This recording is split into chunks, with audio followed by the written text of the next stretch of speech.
कैसे हो दोस्तों। मैं Shubhankar Pandey, achieve target with Shubhankar channel में आपका स्वागत है। लास्ट जो ज्योग्राफी का लेक्चर चल रहा था उसमें हमने समुद्र विज्ञान शुरू करा था। समुद्र विज्ञान जब हम पढ़ रहे थे तो हमने ऊष्मा बजट को पढ़ चुके थे कि ऊष्मा बजट क्या कहलाता है। ऊष्मा बजट के साथ में हमने इस बात पर भी चर्चा करने की कोशिश करी थी कि तापमान किस प्रकार से है। तो तापमान का वर्णन, वितरण हमने देखा था कि तापमान का वितरण किस प्रकार से है। तो तापमान का वितरण दो प्रकार से होता है, एक क्षैतिज रूप में और एक रहता है ऊर्ध्वाधर रूप में। ऊर्ध्वाधर रूप में मतलब ऊपर से नीचे या नीचे से ऊपर। क्षैतिज रूप में मतलब एक पट्टी के रूप में 0 से लेकर 90 डिग्री। तो हमने ये पढ़ चुके थे और इसके आधार पर हमने तापमान देखा था कि भैया पृथ्वी समुद्र की सतह का तापमान किस प्रकार से रहता है। अब हमें ये देखना है ऊर्ध्वाधर रूप में, क्योंकि एक प्रश्न पूछा गया था कि समुद्र का जो तापमान होता है, प्रश्न पूरा ध्यान से सुनिएगा। समुद्र का तापमान नीतल के समय सभी जगह बराबर होता है, परंतु हमें ऊपरी सतह पर समुद्र के तापमान में अंतर दिखाई देता है। तो ऐसे कौन सी सतह है जहां पर समुद्र के तापमान में 3 परतें बनते हुए दिखाई देती, तापमान के कारण 3 परतें बनते हुए दिखाई देती। प्रश्न थोड़ा सा समझ में आपको आ चुका होगा। तो समुद्र का जो तापमान जब हम ऊर्ध्वाधर रूप में देखते हैं, तो ऊर्ध्वाधर रूप में जब देखते हैं तो समुद्र के तापमान हमें ऊपर से लेकर नीचे तक के हमें पता चलता है कि भैया कैसे परिवर्तित होता है। तो ये हो गई हमारी पट्टी, ये 0 डिग्री, ये 30 डिग्री, ये 60 और ये 90। ये 4 हमने बता दी। अब आपको पता है कि सूरज की जो सीधी किरणें रहती है वो प्राय किस पर बनती है, इस पर पड़ती है। तो इस पर पड़ने के कारण क्या होता है, तापमान ज्यादा होगा। इस पर और टेढ़ी पड़ती है, इस पर और टेढ़ी पड़ती है और इस पर सबसे कम। तो मतलब जो सबसे ज्यादा तापमान होगा वो इसका तापमान ज्यादा होगा और सबसे सतही तापमान सबसे कम इसका होगा। ये किसका हो गया, सतही तापमान। पर माना जाता है कि जो समुद्र की जो निचली सतह है जिसे कहते हैं नीतल, ये नीतल पे चाहे 0 डिग्री हो चाहे 90 डिग्री, चाहे 0 डिग्री हो 30 डिग्री हो 60 डिग्री, सब जगह पर जो तापमान होता है वो तापमान क्या होता है, समान होता है। तो मतलब समुद्र की सतह से नीचे जाने पर, यहां पर इस सतह पर नीचे जाने पर तापमान में कमी आएगी। इस सतह से नीचे आने, क्योंकि यहाँ पर तो 0 डिग्री के करीब करीब सेल्सियस, 0 डिग्री सेल्सियस के करीब करीब तापमान रहता है। तो मतलब अगर मान के चलो यहाँ पर तापमान हम 5 सेल्सियस मान के चले, तो स्वाभाविक रूप से यहाँ पर 27 डिग्री के करीब करीब रहता है। यहाँ पर करीब करीब 5 डिग्री के करीब करीब रहता है, यहाँ पर 0 डिग्री के करीब करीब रहता है सेल्सियस तापमान। तो मतलब यहाँ से जब नीचे की ओर जाएंगे तो तापमान में कमी आएगी। 60 डिग्री और 30 डिग्री के बीच में अगर नीचे की ओर जाएंगे तो तापमान में परिवर्तन की दर ज्यादा नहीं रहेगी, क्योंकि नीतल का तापमान क्या है, 5 डिग्री के करीब करीब। और 0 डिग्री के करीब करीब जाएंगे तो भैया वहां पर तापमान में कमी नहीं आएगी, बल्कि नीचे जाने पर तापमान में क्या होगी, तो वृद्धि होगी। तो मतलब आपको समझ में आया कि 0 डिग्री पर नीचे जाने पर, 0 डिग्री अक्षांश पर नीचे जाने पर तापमान में कमी होने के कारण हमें 3 प्रकार की सतह का निर्माण होते हुए दिखाई देता है। जिसमें 500 मीटर तक की जो सतह रहती है उसे ऊपरी सतह कहा जाता है। जो 500 से लेकर 1000 मीटर तक की रहती है इसे एपीक्लाइन कहा जाता है। और जो 500 1000 मीटर से नीचे की सतह होती है उसे कहा जाता है निचली सतह। क्या कहा जाता है, निचली सतह। तो भैया ये वहां पर बन पाती है जहां पर तापमान में परिवर्तन या ह्रास की दर ज्यादा रहती है। तो तापमान सबसे ज्यादा जहां होगा वहीं पर ह्रास की दर ज्यादा रहेगी, इसीलिए 0 डिग्री और वहां पर ये 3 परत दिखाई देती है। यहाँ पर सूरज की सीधी किरणें दिखाई देती। सूरज की सीधी किरणें कहाँ रहती है, प्राय 0 डिग्री पर। और जब सूरज की किरणें जब कर्क रेखा पर रहती है और मकर रेखा पर रहती है तब सीधी पड़ती है। तो मतलब तब हमें समुद्र की सतह पर से नीचे की ओर जाने पर 3 परतों का निर्माण दिखाई देता है। परंतु जब हम 60 और 90 डिग्री के करीब करीब आते हैं तो हमें 60 डिग्री पर तापमान में परिवर्तन की दर कम दिखाई देती है, क्योंकि यहाँ पर तापमान जो सतही तापमान रहता है और नीतल का तापमान वो प्रायः सेम रहता है। इसके कारण हमें 3 परतों का निर्माण हमें नहीं दिखाई देता। और जो 90 डिग्री पर आते हैं तो 90 डिग्री पर आने पर तापमान में जो परिवर्तन की दर रहती है वो कम के रूप में ना होकर अधिक के रूप में होती है, क्योंकि 90 डिग्री पर 0 डिग्री सेल्सियस तापमान रहता है और नीतल पर 0 डिग्री सेल्सियस तापमान नहीं रहता। और यही कारण रहता है कि नीचे जाने पर तापमान में वृद्धि होती है। तो ये आपका प्रश्न है, यही आपका प्रश्न था। उसका उत्तर आपको मैंने बता दी कि किस प्रकार से क्या होता है। तो मतलब किस सतह पर, किस अक्षांश पर, प्रश्न लिखिएगा, किस अक्षांश पर समुद्र की सतह से नीचे की ओर जाने पर हमें 3 परतों का निर्माण दिखाई देता है? किस अक्षांश पर? दूसरा, 90 डिग्री अक्षांश पर समुद्र से नीचे जाने पर हमें ऊर्ध्वाधर रूप में तापमान में परिवर्तन किस प्रकार से दिखाई देते हैं? ये 2 प्रश्न हैं। ये 2 प्रश्न आप जरूर कमेंट बॉक्स में लिखिएगा। अब ये तापमान देख लिया हमने क्षैतिज रूप में, तापमान को हमने देख लिया ऊर्ध्वाधर रूप में समुद्र की सतह। तो अब जरूरी पड़ जाता है तापमान के बाद में सैलिनिटी, लवणता। लवणता एक महत्वपूर्ण टॉपिक है। ये दोनों टॉपिक बहुत महत्वपूर्ण है। अगर ये दोनों टॉपिक समझ में अच्छे से आ गए तो आपको जलधारा और साथ में प्रवाल भित्ति, ये 2 चीज आपको समझने में दिक्कत नहीं रहेगी। तो हम लवणता पढ़ते हैं, सैलिनिटी। जब लवणता की बात आती तो लवणता क्या होती है, सबसे पहले ये दिमाग में आता है। लवणता क्या है?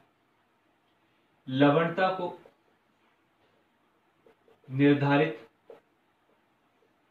करने वाले कारक,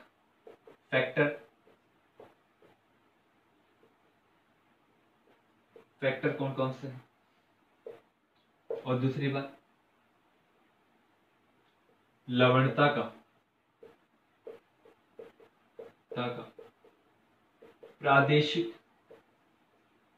वितरण। ठीक है, ये हमें 3 टॉपिकों को पढ़ना है। और फिर बाद में कभी कभार ये पूछा जाता है कि लवणता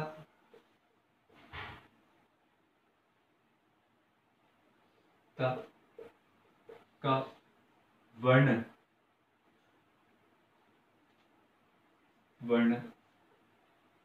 कीजिए। औसत लवणता, औसत से कम लवणता और औसत से ज्यादा लवणता में। कभी कभार ऐसा वर्णन भी पूछा गया समुद्र। तो लवणता क्या होती है? जल में घुले हुए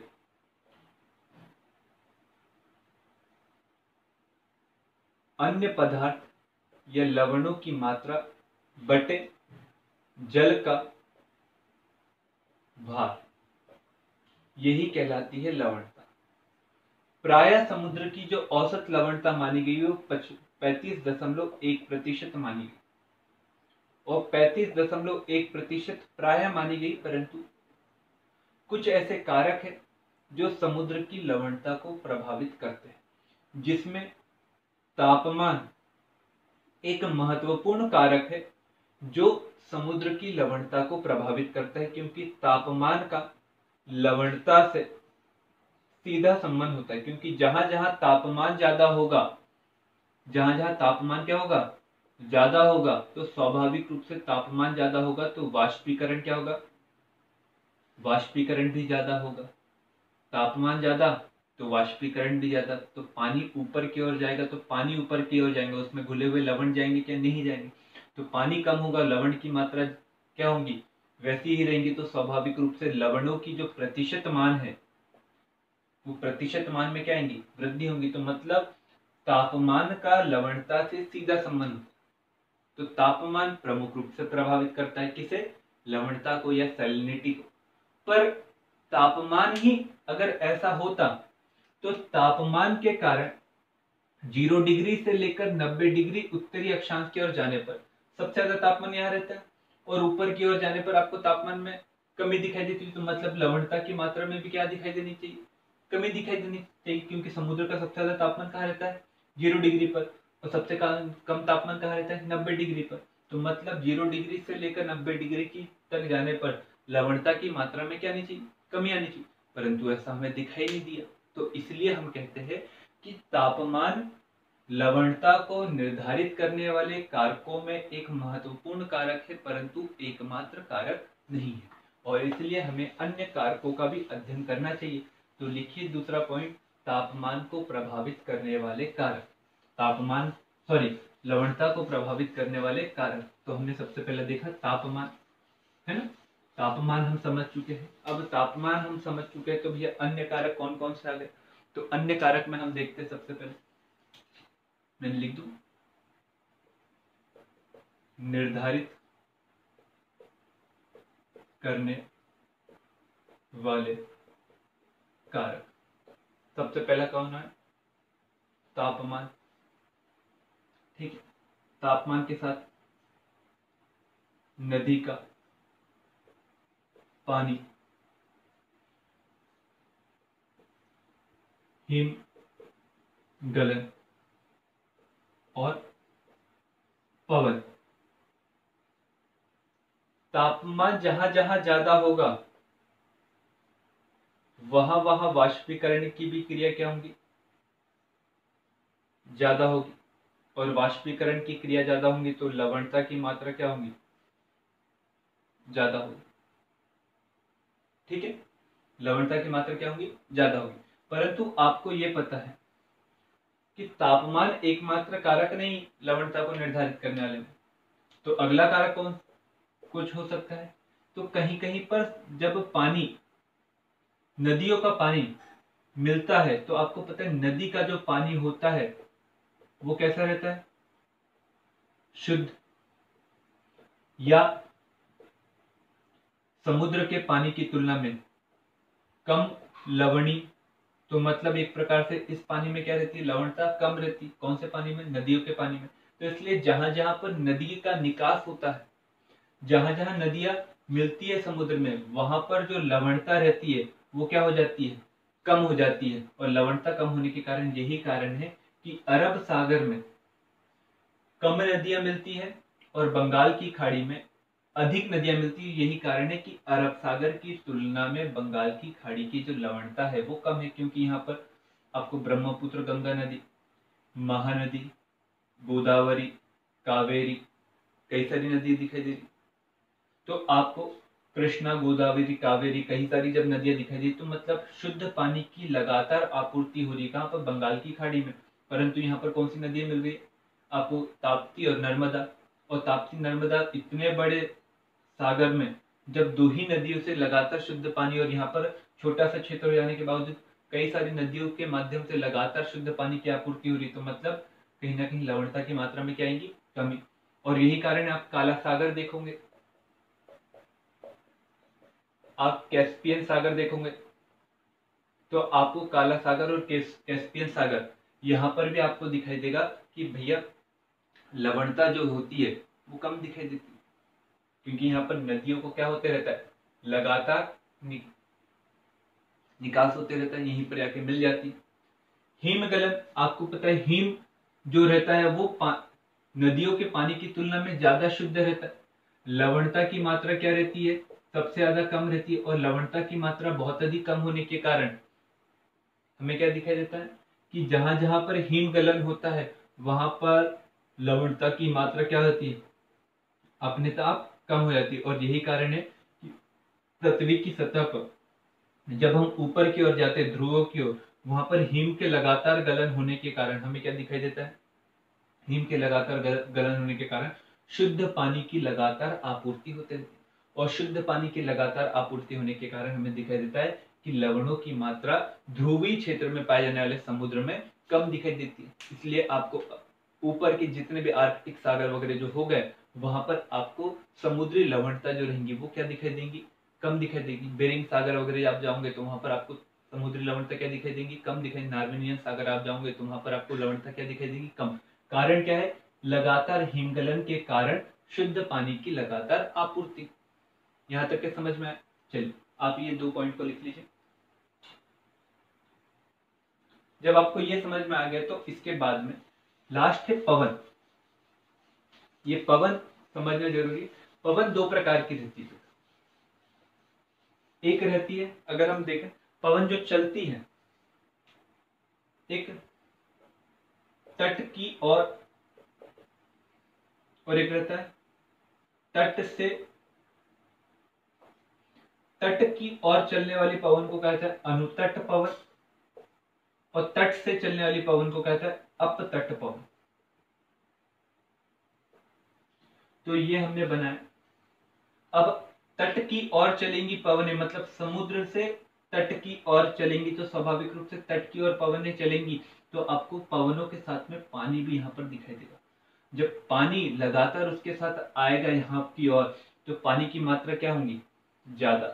क्या होंगी, ज्यादा। तो यहाँ पर ज्यादा हो जाने के बाद में हमें दिखाई देगा कि यहाँ पर ज्यादा पानी हो गया, तो पानी ज्यादा होने के कारण क्या हो रहा है, लवणता की मात्रा में क्या होती है, कमी। पर जैसे ही जो हवा रहती है वो तट से समुद्र की ओर चलने लग जाती है, तो यहाँ पर पानी की मात्रा में क्या आती है, कमी। और पानी की मात्रा में कमी तो स्वाभाविक रूप से लवणता की मात्रा में क्या हो जाती है, वृद्धि। तो मतलब जहां पर तट पवनें चलती है, तो जिस जगह से पवनें चलती है समुद्र में, उस पवन को कहता है अपतट पवन। और अपतट पवन के कारण पानी की मात्रा में कमी होने के कारण लवणता की मात्रा में ज्यादा हो जाती है।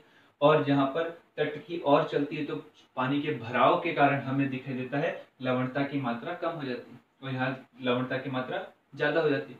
तो ये बात अगर आपको क्लियर हो गई तो आपको समझ में आ गया कि भैया केवल तापमान लवणता को निर्धारित करने वाला कारक नहीं है, बल्कि पानी, नदी का पानी, हिमगलन, पवन भी कारक है। और कहीं कहीं पर वर्षा की मात्रा भी हमें दिखाई देती है, और वर्षा की मात्रा के कारण ही आपको एक चीज समझ में आता होगा कि जो विक्टोरिया झील है, जो अफ्रीका महाद्वीप में पाई जाती है, जो शुद्ध पानी की झील है, वहां पर लगातार पानी की आपूर्ति होने के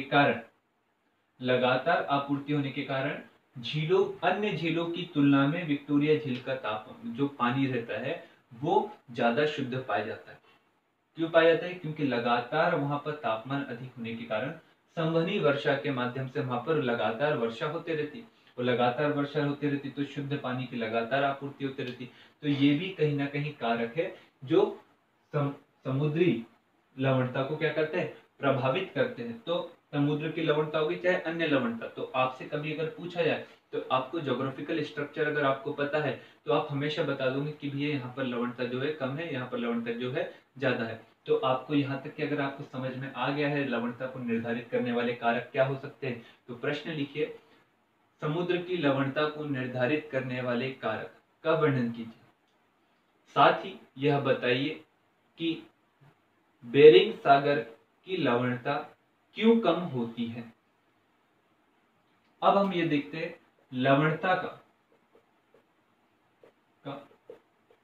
मंडलीय वितरण, मतलब 0 से लेकर 90 डिग्री तक के। अब आप सभी को पता है 0 से लेकर 90 डिग्री तक के जाने पर,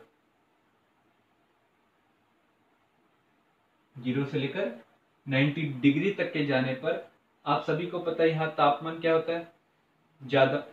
और तापमान ज्यादा होने के कारण यहाँ पर क्या होता है, स्वाभाविक रूप से संघनन की क्रिया भी क्या होती है, ज्यादा। क्योंकि तापमान ज्यादा हो रही है तो ऊपर संघनन की क्रिया हो रही है, तो वर्षा भी क्या होती है, ज्यादा। और वर्षा ज्यादा होगी तो लगातार कौन से पानी की आपूर्ति होती रहेगी, शुद्ध पानी की लगातार आपूर्ति होगी। तो मतलब संघनन, वाष्पीकरण भी हो रहा है, साथ में वर्षा भी आ रही है, तो यहाँ की जो लवणता रहती है वो 35% के करीब करीब मानेगी। परंतु और साथ में 90 डिग्री के करीब करीब जाऊंगे तो यहाँ पर भले तापमान कम है, परंतु हिमगलन होने के कारण लगातार शुद्ध पानी की क्या होती रहती, आपूर्ति होती। और शुद्ध पानी की आपूर्ति होने के कारण लवणता की मात्रा क्या हो जाती है, कम हो जाती है। तो यहाँ पर लवणता जो रहेगी वो सबसे कम पाई जाती है, और यहाँ पर 35% के करीब करीब, औसत के करीब करीब। तो साथ ही 60 डिग्री के करीब करीब आपको तापमान 90 डिग्री की तुलना में अधिक और 0 डिग्री की तुलना में कम दिखाई देता है। परंतु यहाँ पर पछुआ पवनें जो रहती है, ये पछुआ पवनों के माध्यम से पश्चिम से पूर्व की ओर लगातार वर्षा होती रहती है, और पश्चिम से पूर्व की ओर लगातार वर्षा होने के कारण लगातार शुद्ध पानी की क्या होती रहती है, आपूर्ति, और शुद्ध पानी की आपूर्ति होने के कारण यहाँ की जो औसत लवणता मानी जाती है वो 34 से 33% के करीब करीब मानी जाती है। परंतु इस क्षेत्र में जहां पर पृथ्वी का अपने अक्ष पर घूमने के कारण हाई प्रेशर का निर्माण होता है, और हाई प्रेशर का निर्माण होने के कारण यहाँ पर जो किरणें रहती सूरज की प्रायः थोड़ी सी तिरछी परंतु अधिक तीव्रता वाली होने के कारण यहाँ पर तापमान अधिक होता है, और तापमान अधिक होने के कारण वाष्पीकरण की क्रिया होती है। परंतु हाई प्रेशर होने के कारण यहाँ पर जब वर्षा नहीं होती तो एक ही क्रिया ज्यादा होती है, जिसके कारण पानी की मात्रा में लगातार क्या आती है, कमी आती है। पानी की मात्रा में लगातार कमी आने के कारण यहाँ पर जो हमें लवणता दिखाई देती है वो क्या दिखाई देती है, मंडलीय वितरण के अनुसार सर्वाधिक ज्यादा। तो यहाँ पर लवणता रहती है 36 से लेकर 37% तक की। तो लवणता का हो गया ये मंडलीय वितरण, जो आपको मैंने बताने की कोशिश की। तो आपसे पूछा जाएगा लवणता का मंडलीय वितरण, तो आपसे अगर पूछा जाए लवणता का मंडलीय वितरण तो आप समझाने की कोशिश करिएगा। तो आज का प्रश्न, चौथा प्रश्न यही है, लवणता का मंडलीय वितरण को समझाइए। साथ में यह बताइए कि क्या कारण है कि 60 डिग्री के क्षेत्र पर हमें लवणता 30 डिग्री की तुलना में ज्यादा दिखाई नहीं देती। यदि आपको वीडियो अच्छा लगा हो तो जरूर से शेयर करिए, चैनल को सब्सक्राइब करिए और बहुत लोगों तक ये शेयर करिए, ताकि मेरा मनोबल लगातार बढ़ते रहे, ताकि लोग जब देखते हैं वीडियो तो स्वाभाविक रूप से मेरा मनोबल बढ़ता है कि भी यहाँ और भी अच्छी नई चीजें बच्चों को देख रहे हैं। Thank you.